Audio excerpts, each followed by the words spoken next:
దిగంబర దిగంబర శ్రీ నాంపల్లి బాబా దిగంబర. చంద్రశేఖర్ రెడ్డి గారు శ్రీ నాంపల్లి బాబా గారిని దర్శించడానికి కలిగిన అవకాశం సాయినాథుల వారి చరిత్రలో శ్రీ హేమట్ పంతు, శ్రీ కాకా దీక్షిత్ వంటి భక్తులకు సాయి దర్శనం లభించినట్లే. అంటే అనేక సంవత్సరములు గురుచరిత్ర పారాయణ అనంతరము సశరీరుడు అయిన సద్గురువును ఆశ్రయించాలనే పై సద్భక్తుల కోరిక ఎలా తీరిందో అలాగే ఈ రెడ్డి గారికి కూడా శ్రీ నాంపల్లి బాబా గారిని ఆశ్రయించే అవకాశం కలిగింది.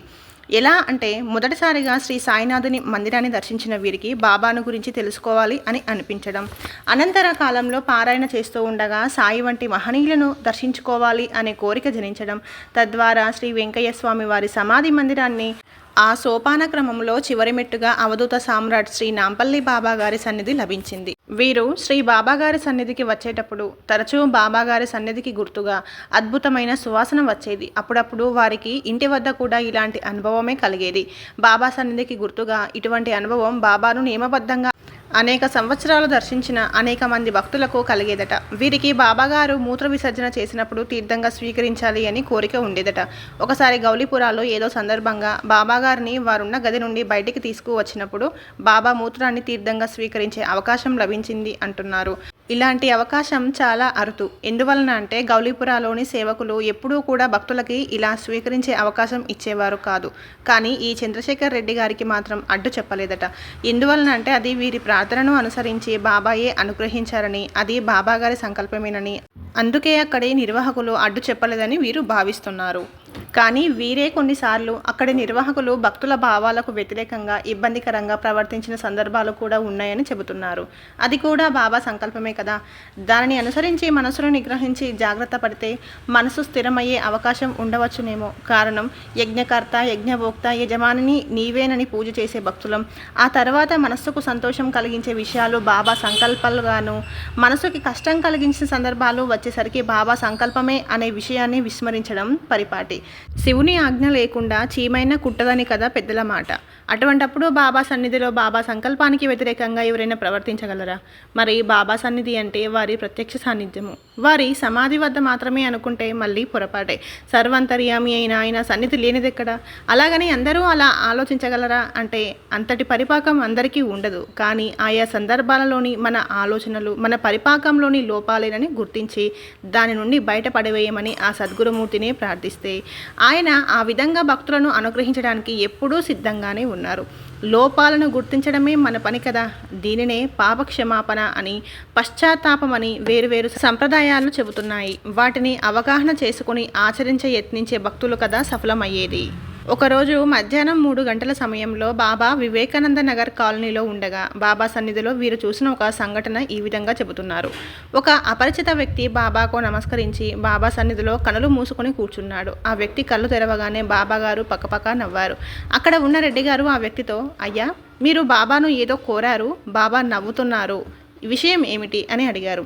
అప్పుడు ఆ అపరిచిత వ్యక్తి, నేను పిల్లల మరి చిన్న వీరభద్రుని వంశస్థుడను, బాబా గారి చరిత్ర వ్రాయటానికి అనుమతి కోరాను అని చెప్పాడు. మరి బాబా వారిని అనుమతించారో లేదో, వారు బాబా చరిత్ర గ్రంథం వ్రాసారో లేదో నేటికి తెలియదు. పై సంఘటన చూస్తూ ఉంటే ఆ అపరిచిత వ్యక్తి మనస్సులో, నేను గొప్ప కవి అయిన పిల్లల మరి చిన్న వీరభద్రుని వంశస్థుడను కాబట్టి నాకు మీ చరిత్ర వ్రాయటానికి అనుమతించవలసింది అని ప్రార్థించి ఉండవచ్చు. అందుకే బాబా పక్కపక్క నవ్వారు. బాబా చరిత్ర వ్రాయాలంటే బాబా పట్ల అచంచలమైన భక్తి, విశ్వాసము, వారి కృపా ప్రధానమైన అంశాలు. కానీ సమాజంలో వారికి వారి వంశస్థులకు ఉన్న గౌరవం ప్రధానం కాదని చెప్పినట్టుగా పై సంఘటన మనకి తెలియజేస్తుంది. బాబా సశరీరులుగా వివేకానంద నగర్ కాలనీలో ఉండగా వీరికి కలిగిన అద్భుతమైన అనుభవాన్ని ఈ విధంగా మనతో పంచుకుంటున్నారు. ఒకసారి సిటీ బస్సులో వెళ్తూ ఉండగా అమీర్పేట్ మైత్రివనం దగ్గర బుక్ షాప్ పక్కనే శ్రీ వెంకటేశ్వర స్వామి లీలామృతం అనే పుస్తకం ప్రకటన బ్యానర్ కనబడింది. ఆ పుస్తకాన్ని సప్తాహ పారాయణ చేస్తే కష్టాలను తొలగి అష్టైశ్వర్యాలు కలుగుతాయి అని కూడా వ్రాసి ఉంది. ఆ పుస్తకాన్ని పారాయణ చేస్తే బాగుంటుంది అని మనసులో అనిపించింది. కానీ పుస్తకం కొనబుద్ధి కాలేదు. ఎక్కడైనా ఉత్తినే లభిస్తే చదివి చూద్దామని ఆలోచన వచ్చిందట.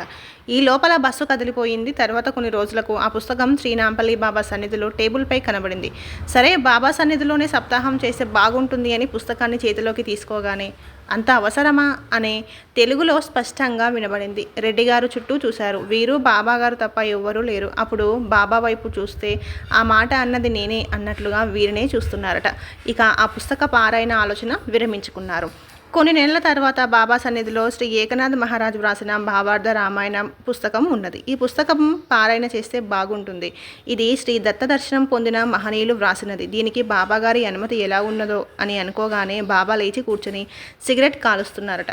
పుస్తకాన్ని తీసుకువెళ్ళి బాబా పాదాల వద్ద ఉంచగా తీసుకోమని చెయ్యి ఊపారట. అదేవిధంగా బాబా సన్నిధిలో ఆ గ్రంథ పారాయణ విజయవంతంగా పూర్తయిందట.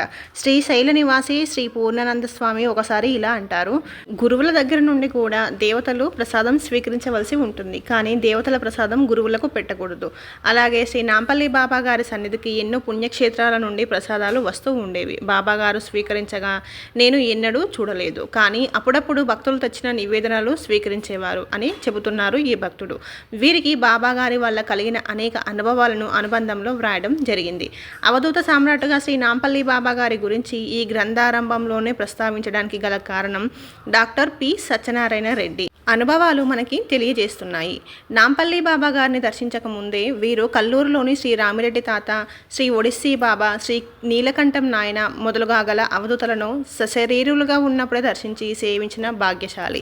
శ్రీ నాంపల్లి బాబా గారితో మొట్టమొదటిసారిగా వీరికి కలిగిన అనుభవం అద్భుతమైన అనుగ్రహంగా ఎలా తమ అనుభవంలోకి వచ్చిందో వీరు ఈ క్రింది విధంగా వివరిస్తున్నారు. రాజకీయ ఒత్తిడుల కారణంగా కర్నూలులో ప్రభుత్వ దంత వైద్యులుగా పనిచేస్తున్న వీరిని 1995 అక్టోబర్లో తిరుపతికి బదిలీ చేశారు.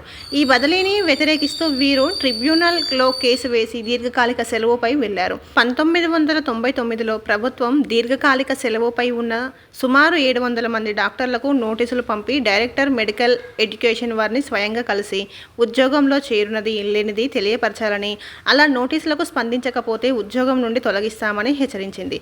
తదనుగుణంగా ఈ డాక్టర్ 1999 జనవరి నెలలో డైరెక్టర్ గారిని కలిసి వారితో మాట్లాడిన తర్వాత రాజీనామా పత్రం సమర్పించి శ్రీ నాంపల్లి బాబా గారిని మొదటిసారిగా దర్శించారు. అప్పటికే తాతగారి భక్తులైన వీరికి 1999 జనవరి 29, 30, 31 తేదీలలో నిర్వహించ తలపెట్టిన తాతగారి విగ్రహ ప్రతిష్ఠ కార్యక్రమ బాధ్యత అప్పగించబడింది. శ్రీ నాంపల్లి బాబా గారిని మొదటిసారిగా దర్శించిన వీరు తాతగారి విగ్రహ ప్రతిష్ఠ కార్యక్రమము, ఉద్యోగ భారము బాబాపై వేసి కర్నూలు వెళ్ళిపోయారు.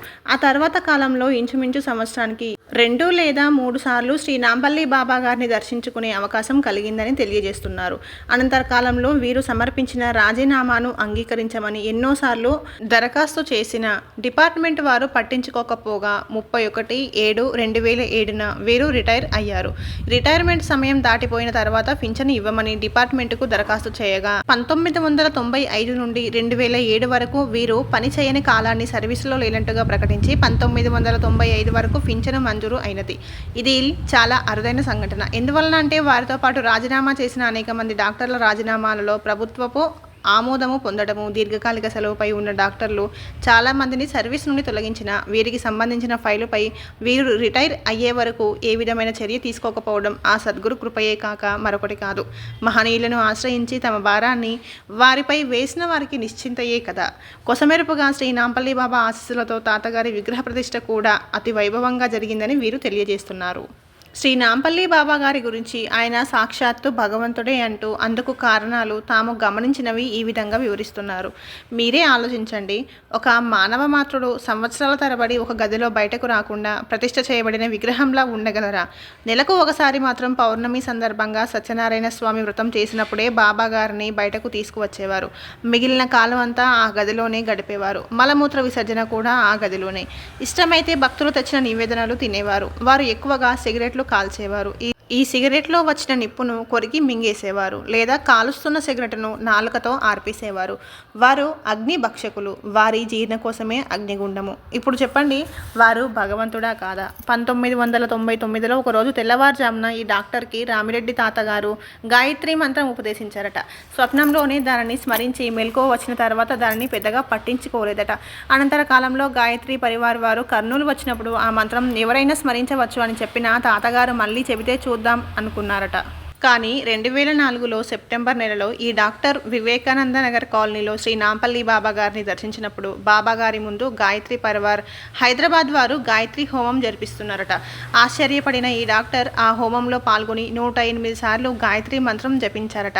తాతగారు ఉపదేశించినప్పటికీ ఏమాత్రమూ పట్టించుకోకుండా గాయత్రి మంత్రాన్ని జపించని ఈ డాక్టర్ చేత శ్రీ నాంపల్లి బాబా గారు 108 సార్లు మంత్రం జపించేలా చేసి తాతగారి ఆదేశం పాటించేలా చూశారు. ఆ తర్వాత ఈ డాక్టర్ నిత్యం శ్రీ గాయత్రి మంత్రం జపిస్తున్నారట. ఈ సందర్భంగా పూజ్యశ్రీ భరద్వాజ మాస్టర్ గారు మహనీయులు స్వప్నంలో మంత్రోపదేశం చేస్తే దానిని నిత్య జీవితంలో వాస్తవంగా మంత్రోపదేశం చేసినట్లుగానే తీసుకోవాలి అని చెప్పిన సత్యాన్ని స్మరించడం ఎంతైనా అవసరం. తాము ఉపదేశించిన మంత్రం తన శిష్యుడు స్మరించకపోయినా శ్రీ నాంపల్లి బాబా రూపంలో తాతగారే ఆ మంత్రాన్ని స్మరించేలా చేసుకోవలసి వచ్చింది. శిష్యులు ఏమారినా ఆ సద్గురుమూర్తులు మాత్రం తమను ఆశ్రయించిన శిష్యులను ఎన్నటికీ వదిలిపెట్టరనే విషయాన్ని పై సంఘటన మనకు తెలియజేస్తుంది. గాయత్రి మంత్రం సిద్ధి పొందిన సిద్ధపురుషులు శ్రీ పాకలపాటి గురువుగారు మంత్రోపదేశ విషయమై అర్హులైన శిష్యులు లభించినప్పుడు మేము ఏ స్థితిలో ఉన్న ఉపదేశం చేయగలము అన్న వాక్యం ఈ సందర్భంగా స్మరించడం ఎంతైనా అవసరం.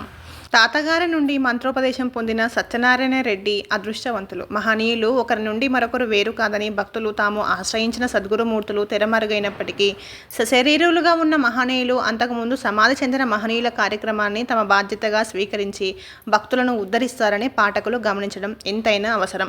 అవధూత సామ్రాట్ శ్రీ నాంపల్లి బాబా గారిని సాయి స్వరూపులు రామిరెడ్డి తాతగారు కూడా దర్శించుకున్న అద్వితీయమైన సంఘటన గూర్చిన వివరాలు ఈ గురుబంధువు ఈ క్రింది విధంగా తెలియజేస్తున్నారు. ఒకసారి కృష్ణ అనే భక్తుడు రామిరెడ్డి తాతగారిని దర్శించినప్పుడు సిగరెట్ పెట్టి అగ్గి పెట్టి వారి దగ్గర పెట్టగా వాటిని తాకకుండా శ్రీ నాంపల్లి బాబా వద్ద నుంచి ఆ భక్తుడు తెచ్చుకున్న సిగరెట్ని తాతగారు అడిగి తీసుకుని మరీ తాగారట. 1991లో కబూతార్ ఖాన్లో సాయిబాబా మందిరంలో విగ్రహ ప్రతిష్ఠ కార్యక్రమంలో పాల్గొనడానికి వచ్చిన రామిరెడ్డి తాతగారు గౌలీపురాలో ఉన్న శ్రీ నాంపల్లి బాబా గారిని దర్శించి అక్కడ 2 గంటలు గడిపి తిరిగి వెళ్ళేటప్పుడు బాబా గారి శాలువ అడిగి తెచ్చుకున్నారట. శ్రీ నాంపల్లి బాబా గారి గురించి తాతగారిని అడిగితే పెద్ద అయినరా ఎమ్మెల్యే అన్నారట. 2000 సంవత్సరం జూలై నెలలో ఈ డాక్టర్ కుటుంబ సభ్యులతో కలిసి షిరిడీ వెళ్తూ శ్రీ నాంపల్లి బాబా గారిని దర్శించుకున్నారట. ఆ సందర్భంగా వీరి చిన్నమ్మాయి నాంపల్లి బాబా రామిరెడ్డి తాత ఇద్దరూ అవధూతలే కదా, వీరిలో ఎవరు గొప్పవారు అని అడిగిందట. దానికి ఈ డాక్టర్ ఏమో నాకు తెలియదమ్మా, చాలా విషయాల్లో ఇద్దరికీ పోలికలు ఉన్నాయి, కానీ తాతగారు తానే స్వయంగా శ్రీ నాంపల్లి బాబా గారిని దర్శించడము, వారి వద్ద నుండి శాలువ అడిగి తీసుకుని వెళ్ళడము, శ్రీ నాంపల్లి బాబా వద్ద నుండి తెచ్చిన సిగరెట్నే అడిగి పుచ్చుకొని కాల్చడము, ఇవన్నీ చూస్తూ ఉంటే తాతగారి కంటే నాంపల్లి బాబా గారే గొప్పవారేమో అని వారి అమ్మాయితో చెప్పారట. పూర్ణజ్ఞానులు, జీవన్ముక్తులు, అద్వైత స్వరూపులు అయిన మహనీయులలో ఎవరు ఎక్కువ ఎవరు తక్కువ అనే చర్చ బద్ధజీవులైన మానవులకు తగదేమో. వారు ఒకరి పట్ల ఒకరు ప్రవర్తించే తీరు మన ఆలోచనకు అందుతుందా? కానీ షిరిడీ సాయినాథుల వారి కాలంలో వారు ఆధ్యాత్మిక ప్రపంచాన్ని పాలించే 32 మంది సిద్ధపురుషులకు సామ్రాట్టుగా శ్రీ మెహర్ బాబా గారిచే కొనియాడబడ్డట్టుగా శ్రీ నాంపల్లి బాబా గారు కూడా అనేక మంది భక్తుల అనుభవాల దృష్ట్యా చూస్తే ఆధ్యాత్మిక ప్రపంచానికి సామ్రాట్టుగా తలచవచ్చునేమో. ఈ ఇద్దరు మహనీయులు సశరీరులుగా ఉండగాను సమాధి చెందిన తర్వాత కూడా అనేక మంది మహనీయులు వీరిని దర్శించినట్టుగా వీరి చరిత్రలో కనిపిస్తుంది.